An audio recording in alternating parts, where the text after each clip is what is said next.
So we just found a little shrine nearby here. If you've ever seen one of these gates, they're called torii, T-O-R-I-I.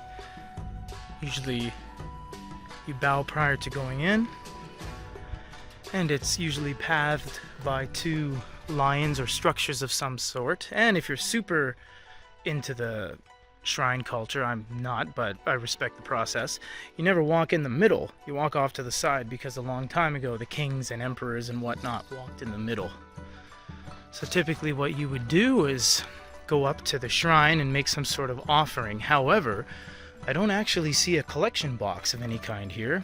So typically you would throw 5 yen in, or some sort. You would shake this so that it rang a bell. Then you would clap 2 times, bow 2 times, and then you would just... Oh, there's the collection box. It is in there. So you are allowed to walk up to at least here, and then you would be able to put money in the collection box.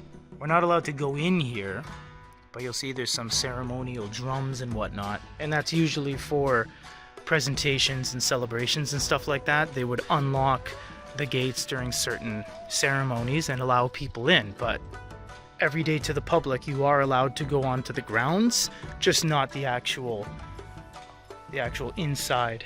And we've parked over there, as you see my cappuccino, and that's okay. Let's look around the grounds a little bit. So typically they'll tell you on some sort of marble engraved etched stone what the area is all about, the meaning, the purpose, and if there's any interesting facts that's prevalent to this area. This is written completely in kanji. I can read about, I don't know, 40% of that, but it's not doing me much good. As you surround yourself on the grounds here, you'll see various structures and pagodas of sorts. Usually gives it some depth with some running water of some kind. And the grounds are usually a little bit explorative, so you can walk over here and again make an offering to this huge statue here, and there's some sort of entryway. As long as you don't step on the grass or abuse the area and you just respect it, you're allowed to walk around here and see everything.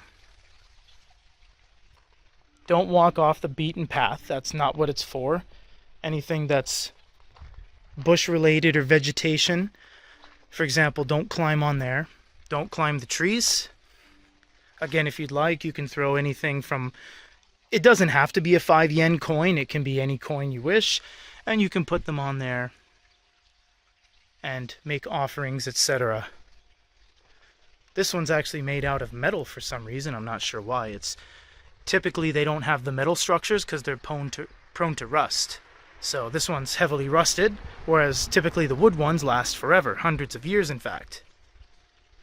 Alright, hold on. We just want to tell you one thing about not Shopify in general, but our Shopify at SushiCars. If you want any of the things you see in these videos, like toe straps, subway handles, JDM flares, or anything else, we have it on our Shopify store. And if there's something you don't see, we can get it for you. So head over to SushiCars Shopify and grab some JDM merch, or even these cars themselves, today.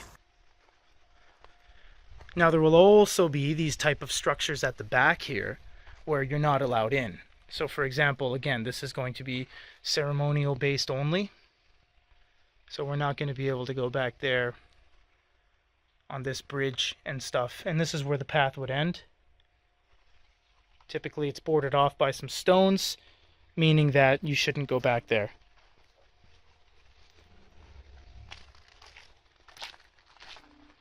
Various woods and bamboos for different purposes here.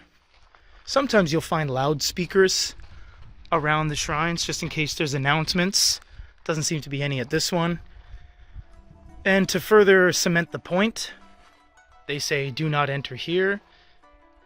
It is unlawful to enter or prohibited. And then we get a nice view of this back place here, which is actually pretty nice.